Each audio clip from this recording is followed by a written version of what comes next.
আসসালামু আলাইকুম। এই ভিডিওতে তোমরা কমপ্লিটিং সেন্টেন্সে আরো একটি নিয়ম দেখতে পারবে। আর নিয়মটা হচ্ছে দেখো এই জায়গায় ইন স্পাইট অফ অথবা ডেসপাইট অথবা বাট অথবা দো অথবা অলদো এই ক্লোজ মার্কারগুলোর পর সবসময় বিপরীতার্থক অর্থপূর্ণ বাক্য ব্যবহৃত হয় এবং এগুলোর আগে পরে সবসময় একই টেন্স হয়। এখন এই জায়গায় আমাদের কমপ্লিটিং সেন্টেন্সের মধ্যে এটা হচ্ছে একটা নিয়ম। দেখো ইনস্পাইট অফ ডেসপাইট, ইনস্পাইট এর সাথে কিন্তু অফ হয়, ইনস্পাইট অফ, কিন্তু ডেসপাইট অফ কিন্তু ভুল হবে, ডেসপাইট।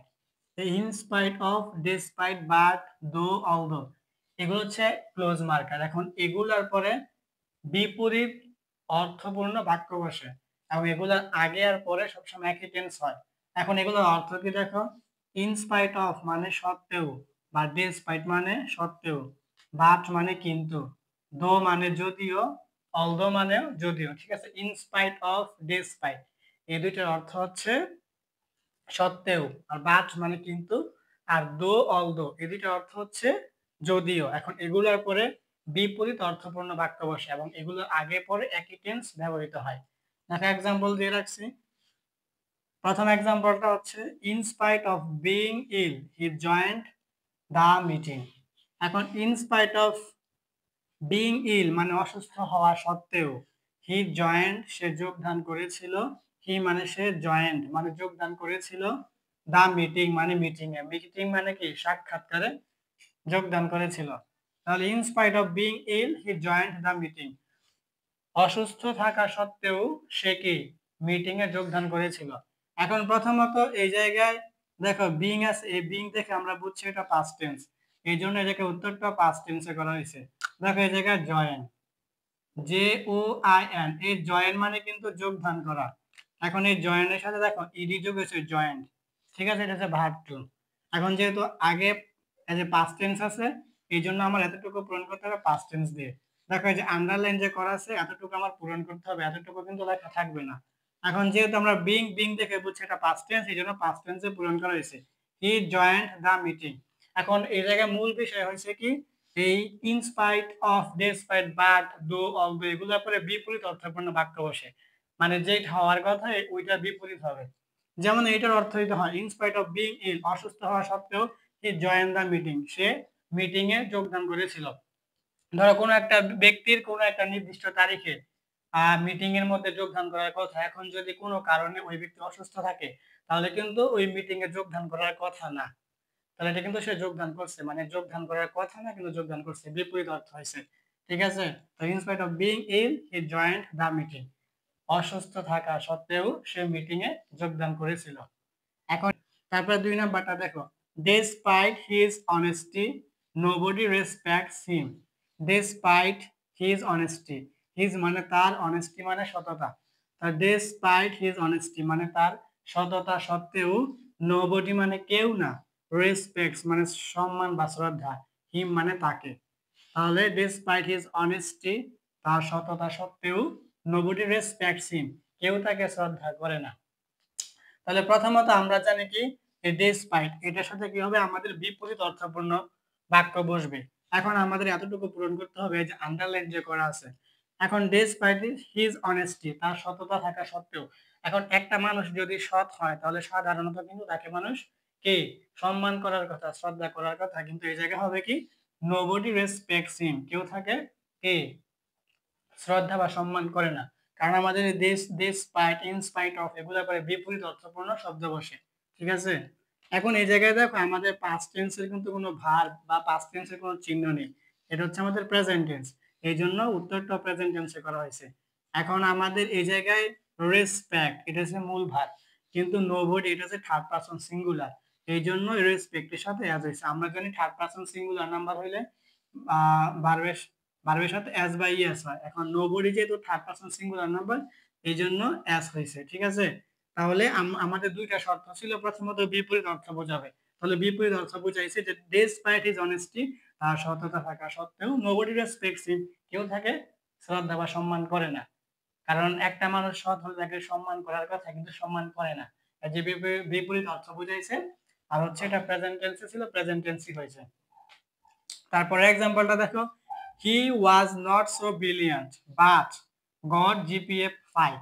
তাহলে এটা মানে কি, হি মানে সে, ওয়াজ মানে ছিল, নট সো ব্রিলিয়ান্ট, ব্রিলিয়ান্ট মানে কি মেধাবী বা ভালো, নট সো ব্রিলিয়ান্ট মানে তেমন মেধাবী বা তেমন ভালো ছিল না, বাট কিন্তু গট পেয়েছিল জিপিএ 5। ঠিক আছে, তা দেখো প্রথমত অর্থের বিপরীত বোঝাবে যে, দেখো he was not so brilliant এতটুকুর অর্থ হচ্ছে সে ছিল না তেমন মেধাবী বা সে তেমন ভালো ছিল না, বাট কিন্তু, এই যে দেখো বাট আছে, এখন বাট, এই যে আমরা জানি বাট, তাহলে এটা কি আমাদের in spite of, despite, but, though, although এগুলোর পরে কি বিপরীত অর্থ বোঝায়। এখন এই জায়গা হচ্ছে কি গড জিপিএ 5, কিন্তু জিপিএ 5 পেয়েছিল, সে তেমন মেধাবী বা তেমন ভালো ছাত্র ছিল না, কিন্তু সে, বাট কিন্তু পেয়েছিল জিপিএ 5। এটা কি বিপরীত অর্থ বুঝাইছেন, একটা ছাত্র যদি ভালো না হয় তাহলে কি জিপিএ 5 পাওয়ার কথা না, কিন্তু তবুও জিপিএ 5 পাইছে, এটা হচ্ছে বিপরীত অর্থ বুঝাইছে। তারপরে আমরা বলছিলাম কি যে এগুলার ক্ষেত্রে একই টেন্স বসে আগে আর পরে। এখন দেখো এই জায়গায় আমরা ওয়াজ, এই ওয়াজ দেখে বুঝছি কি এটা আমাদের পাস্ট টেন্স, এই জন্য এই জায়গায় দেখো ভার্বটা হচ্ছে পাস্ট টেন্স, এটা হচ্ছে গট, এটা ভার্ব হচ্ছে গেট, এই যে গেট, গেট মানে হচ্ছে পাওয়া। ঠিক আছে, এই গেট মানে হচ্ছে কি, এই গেট মানে পাওয়া, এখন এই গেট থেকে হচ্ছে গট, ভার্ব টু। তাহলে আমাদের দুইটা শর্ত মানছে, প্রথমত একটা শর্ত ছিল বিপরীত অর্থ বোঝাবে, বিপরীত অর্থ বোঝাইছে যে he was not so brilliant but got GPA 5, সে তেমন মেধাবী বা ভালো ছাত্র ছিল না, বাট মানে কিন্তু সে জিপিএ 5 পেয়েছিল, এটা বিপরীত অর্থ বোঝাইছে। আর এটা পাস্ট টেন্সে ছিল, আমরা পাস্ট টেন্সেই উত্তরটা করছি। ঠিক আছে, এই যে আন্ডারলাইন করা যে এতটুকু কিন্তু প্রশ্ন থাকবে না তোমাদের, এই যে এগুলা দেওয়া থাকবে, এতটুকু দেওয়া থাকবে, এই আন্ডারলাইন করাটা দেওয়া থাকবে না, এতটুকু তোমরা লিখবা। তারপরে এটা দেখো, though he fought for the country he did not, মানে ডিডেন্ট, ডিড নট কে সংক্ষেপে বলে ডিডেন্ট গেট এনি অ্যাওয়ার্ড। এখন এইটার প্রথমত দেখো দো আছে, দো মানে যদিও, তাহলে আমাদের এই ক্ষেত্রেও কি বিপরীত অর্থ বোঝাবে, দো যদিও হি সে ফোর্থ মানে যুদ্ধ করেছিল, ফর দ্য কান্ট্রি দেশের জন্য, হি সে ডিড নট গেট পাইনি, এনি মানে যে কোনো অ্যাওয়ার্ড মানে পুরস্কার, তাহলে অর্থটা বুঝো, দো হি ফোর্থ ফর দ্য কান্ট্রি যদিও সে দেশের জন্য যুদ্ধ করেছিল, হি did not get any award তবুও সে কি কোনো পুরস্কার পায়নি। তাহলে একটা মানুষ যদি দেশের জন্য যুদ্ধ করে তাহলে তো তার কোনো পুরস্কার বা কোনো কিছু পাওয়ার কথা ছিল, কিন্তু সে কোনো পুরস্কার পায়নি, এটা কি বিপরীত অর্থ বোঝাইছে না, কিছু তো দেশের জন্য যুদ্ধ করলে তো কিছু পাওয়ার কথা কিন্তু কিছুই পায় নাই, এটাকে বিপরীত অর্থ বোঝাইছে। তারপরে কি বলছিলাম আমরা, একই টেন্স বসে, একই টেন্স কিভাবে, দেখো এটা হচ্ছে ফোর, এটা হচ্ছে আমাদের ভার্ব হচ্ছে ফাইট, দেখো FIGHT ফাইট, এই ফাইট মানে হচ্ছে কি যুদ্ধ করা, এই ফাইট মানে কি যুদ্ধ করা, এই ফাইট মানে কি যুদ্ধ করা, এখন এই ফাইটের, এই ফাইট মানে যুদ্ধ করা, এই ফাইটের ভার্ব টু হইছে ফোর। ঠিক আছে, তাহলে এটা কি পাস্ট টেন্সে আছে, এখন যেহেতু পাস্ট টেন্সে আছে এই জন্য আমাদের উত্তরটা পাস্ট টেন্সে লিখতে হবে। এখন এতটুকু পাস্ট টেন্সে প্রথমত সাবজেক্ট হি, তারপর দেখো ডিড, এই যে আমাদের ভার্ব ওয়ানে কিন্তু বসে ডু, ডু ডাস, এই ডু ডাস এই দুইটা বসে আমাদের, এই দুইটা আমাদের প্রেজেন্ট টেন্সে বসে, ডু আর ডাস এই দুইটা আমাদের কি প্রেজেন্ট টেন্সে বসে, আর এই ডিড, ডিআইডি ডিড, এই ডিড আমাদের পাস্ট টেন্সে বসে, এটা দেখো ডিড, যেহেতু আমরা ফোর দেখে বুঝছি এটা পাস্ট টেন্স এই জন্য আমাদের উত্তরটা পাস্ট টেন্সে করা হয়েছে। ঠিক আছে, বুঝছো, তাহলে প্রথমত এটা বিপরীত অর্থ বোঝাবে, দো এর পরে বিপরীত অর্থ বোঝায়, তো দো হি ফোর্ট ফর দ্য কান্ট্রি যদিও সে দেশের জন্য যুদ্ধ করেছিল, হি did not get any award কিন্তু সে কোনো পুরস্কার পায়নি, তাই যে অর্থ বিপরীত বুঝাইছে। তারপরে আগে পরে একই টেন্স, দেখো ফোর্থ মানে এটা হচ্ছে তোমার যুদ্ধ করেছিল, এটা হচ্ছে ভার্ব টু মানে পাস্ট টেন্স, যেটা পাস্ট টেন্সই হয়েছে।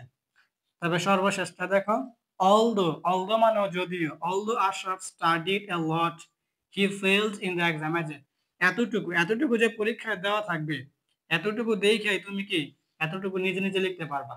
প্রথমত বুঝবা কি অলদো মানে যদিও, আশরাফ মানে আশরাফ, স্টাডিড মানে পড়াশোনা করেছিল, এই যে তোমার স্টাডিড, এটা তোমার ভার্ব হচ্ছে স্টাডি, দেখো STUDY স্টাডি, এই স্টাডি মানে হচ্ছে পড়াশোনা করা, পড়াশোনা, পড়াশোনা করা, বুঝছো, এই যে স্টাডি, স্টাডি মানে হচ্ছে পড়াশোনা করা, স্টাডির ভার্ব টু হচ্ছে স্টাডি।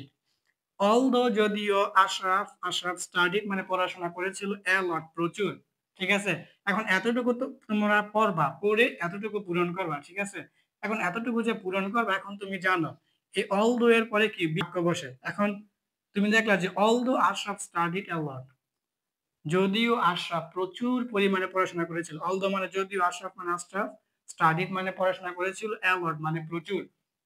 এখন তুমি জানো যে এই ক্ষেত্রে অলদো যেহেতু আছে, তুমি বিপরীত অর্থ বুঝাইবা।